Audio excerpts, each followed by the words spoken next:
All right, good afternoon. Welcome back. I hope you had a good weekend and a good Easter. And we're going to jump right in. We are obviously extending out our lesson from last week. We did the garlic mashed potatoes last week, and we're going to serve those with your chicken stroganoff this week. This is one of the more complicated and dynamic lessons of the entire semester that we're doing this week. So I just want to encourage you all to stay front of mind as I'm lecturing, and obviously we'll begin mise en place tomorrow, but it's a little bit of a busier week. So jumping right in. So we are at 61% of the way through the semester. A reminder, okay, that we have a term 5. Okay, you only have 6 terms, grade. 6 terms in this semester. Term 5 grade deadline is Friday at 11:59 p.m. So I'll be inputting grades into Skyward today from last week. Everything's up to date in Google Classroom, and I'll input Skyward by the time I leave today. The other thing is, I will, instead of grading next week on Monday, because it's the end of the term, I will do grading on by early afternoon on Friday. Okay, so do plan on making sure that you got your assignments completed by the end of the class period on Friday, because that is when I will input your grades. Okay, so do make sure you're attentive to that. So again, the end of term 5 this Friday at 11:59 p.m. I will complete your grades that afternoon. Another thing is I've already got, I think, TAs covered for next year. But if you're interested in being a TA, getting elective credit for it, let me know. I always try to create a backup list and just have a plan for that. So if you're interested, please communicate to me, and we can converse more. Look at your schedule, talk to your counselor, all that good stuff, and see if there's an opportunity there for you. Okay, so talking about our learning target today, I and we, and this week, I and we will learn and apply combination heat cooking method and stewing technique. So I'm going to go ahead and park this for a moment. All right, so again, I and we will learn and apply combination heat cooking method. And what that means, all right, we're not on Chromebooks right now, we're not on our phones. What that means is we're combining moist heat and dry heat cooking methods for this dish. And I'll talk about that right now. Okay. We've got combination heat cooking method. We are doing chicken stroganoff, as you can see. And then you've got Ruby, 1 unit in Ruby, and it's the stewing combination cooking. Okay. So 1 lesson in Ruby. And then here's a little chicken stroganoff humor. So apparently you can't use the word beef stew as a password. It's not stroganoff. All right.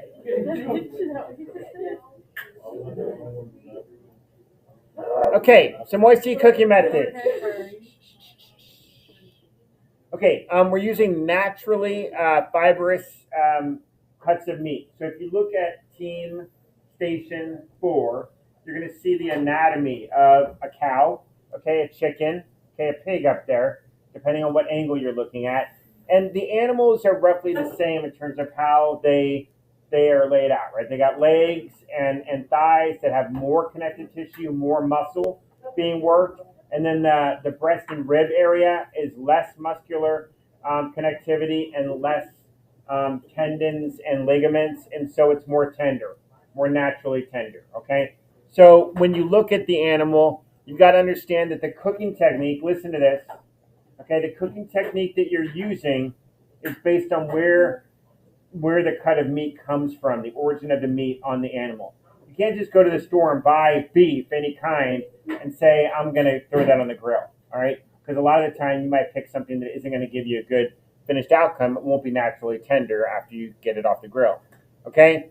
The initial heat, high heat for the color is an important part of the combination heat cooking method. So we're going to be searing the chicken and browning it, getting what's called the Maillard reaction to happen, and we're going to be developing flavor.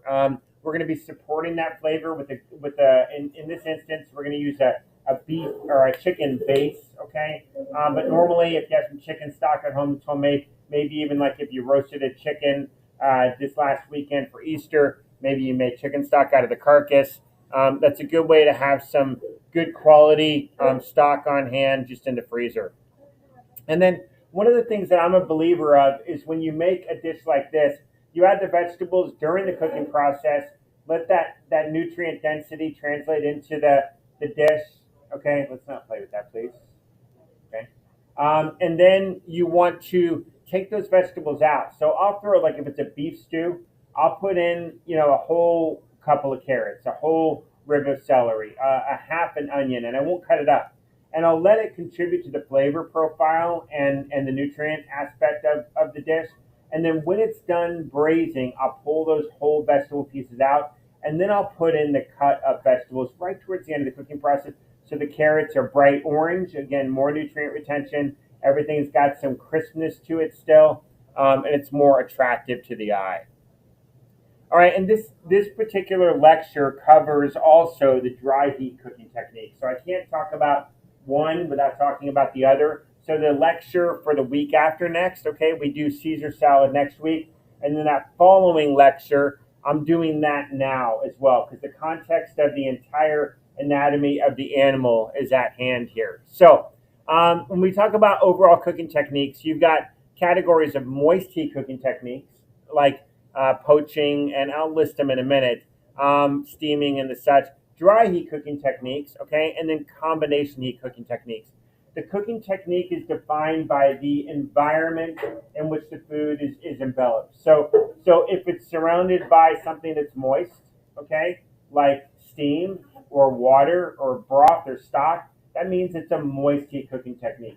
If it's surrounded by something that's dry, now this is a little bit of a trick here.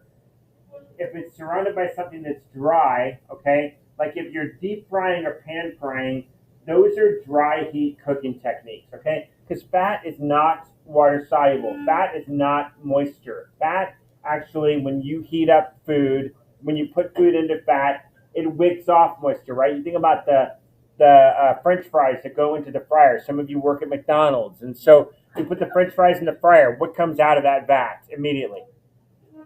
What rises up? Steam, right? Steam, because it's pushing out that moisture out of the hot oil. So deep frying and pan frying are both dry heat cooking techniques because they push moisture away. They are above 212 degrees, whereas boiling is 212 degrees, okay? So moist heat cooking techniques, examples are poaching, simmering, boiling, braising, stewing, blanc, which is just a white stew, pot roasting, steaming, and then papillote, which is when you wrap it in parchment paper. Okay, dry heat is like pan frying, searing, roasting, sautéing. Sweating is controversial as to whether it's moist or dry because the idea is that you have vegetables cooking in fat, but again, you're pushing the water out of the cooking process, okay, because you have fat in the pan. Stir frying, shallow and deep frying, grilling, broiling, baking, and rotisserie are all examples of dry heat cooking techniques. The environment is dry, okay? And then the combination means you're taking a combination of the two. In stewing and braising, all right, if you're browning the items, all right, it's not a blanc, then blanc meaning white, right? So it means you're not browning if it's a blanc. If it's browned, it's going to be a combination heat cooking method because you're going to brown that piece of meat, and then you're going to put it in liquid and cook it until it's tender.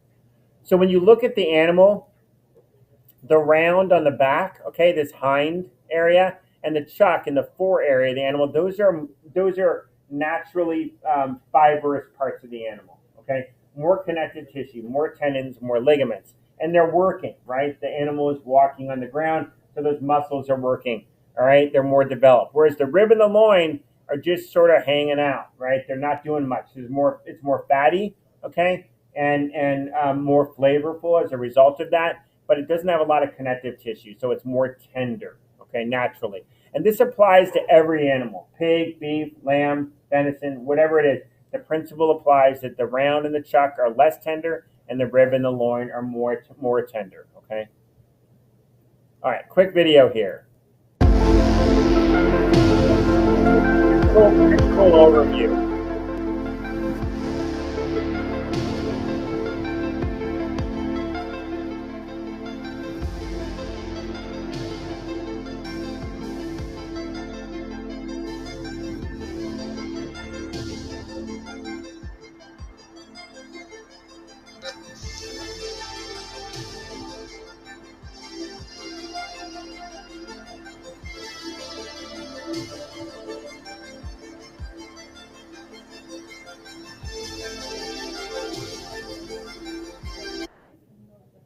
All right, that gives you an idea layout of the animal. This is basically right.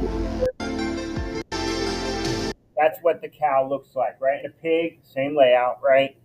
Just a little bit smaller. And then this is what it looks like when it's babbed out. And you cut the steaks, you cut the portions, you grind the meat, so on and so forth.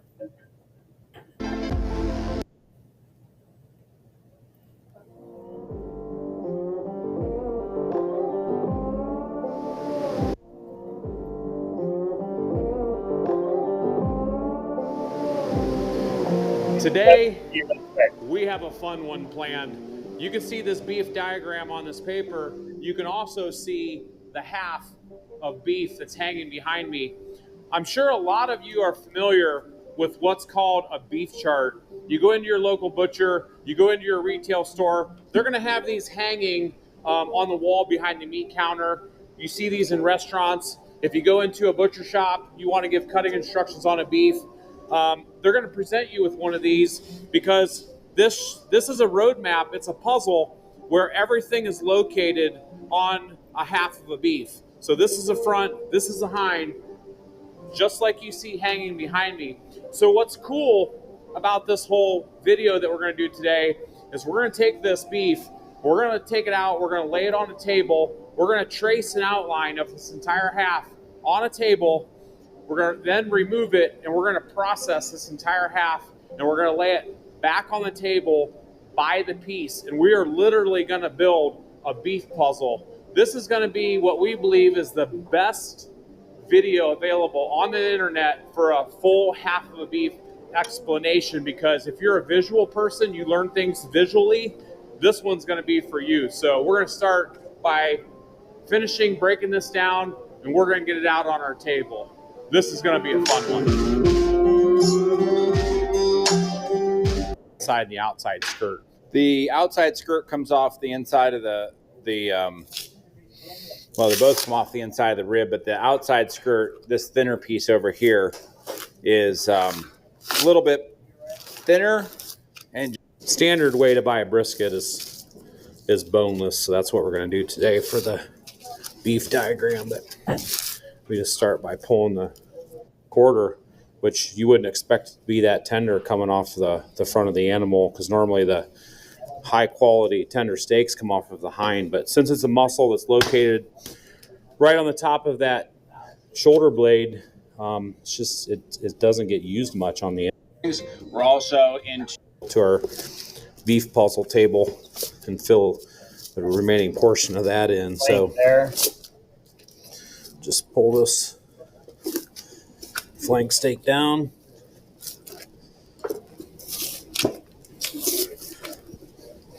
What I do is, so I cut the porterhouse off of this end.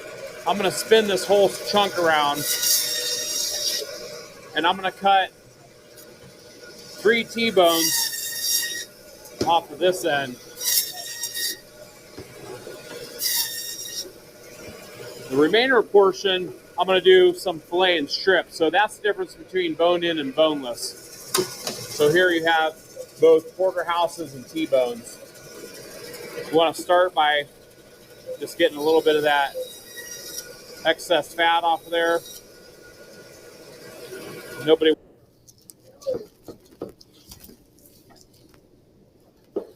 Now, like, this is where people go to the store and they'll just buy a big piece of meat like this and throw it on the grill.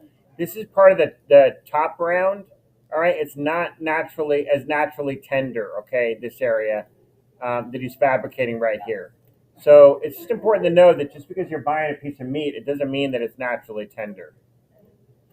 Nice pot of Now he's cutting some of it up for stewing, which is more appropriate. beef stew. So not crazy science to it when it comes to cutting beef stew. The big thing is that we make sure that our beef stew doesn't have a lot of gristle in it, because you don't want to bite into that when you're eating your pot of beef stew. But flank. Does the flank go that way? Jump out here. You're going to have consumables like your saw blades, your packaging equipment, literally thousands of items available. So For us, a great resource is Bunzel, formerly Koch. 140 years they've been in business. A lot of what you see in the Bearded Butcher's facility came from this resource, cuts. But out of a side of beef, you can't really create an extra ounce of muscle. You can only just dissect it different ways. And we found this is the best value for our store. And it's just the right mixture of some products with bone in, some with the bone out. And then when we get into our trimmings, which we'll do next, you'll see everything. We're like, we eating meat.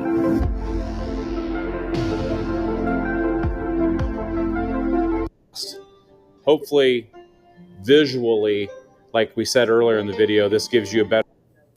Gives you a little bit of an idea. So again, being thoughtful about the technique and how it applies to what that cut is. So when you go to the store, read if it's chucked, even if it's a big roast, that doesn't mean slice it and throw it on the grill. I mean, that's going to tell you that it's part of a less tender, probably the hind round of the animal. And so you want to cook it appropriately in terms of braising or stewing. That's going to break down the connective tissue and make it more tender. Okay. Same thing for a pig. All right, loin in the center. You got your bacon down here. You got a leg here, ham. A lot of you might add ham this weekend for Easter right here, ham hock. These are often smoked, okay, and used in like split pea soup preparation. All right, the head and the jowl, the neck and the Boston butt is often used for like carnitas. All right, so it's often, this is again less tender up here, less tender back here, more tender in the center of the animal. All right, and then this is often smoked and cured and smoked as well. The pit neck ham, a little bit smaller. Now, chicken is a little bit different. I will say this: I have no problem throwing a piece of chicken thigh on the grill, and it's going to be still fairly tender. Okay, a chicken's a smaller animal, so there's not nearly as much connective tissue as there is on a pig or a cow. So I don't have a problem. I rarely use chicken breast. I think it's very lean. There's certain applications that it's good, but chicken thighs have more flavor because they're dark meat and more connective tissue. So I prefer using chicken thighs.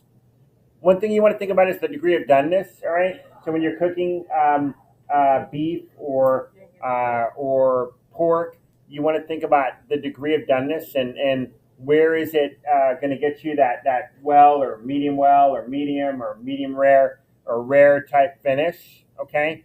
So you can see sort of a scale of completion here.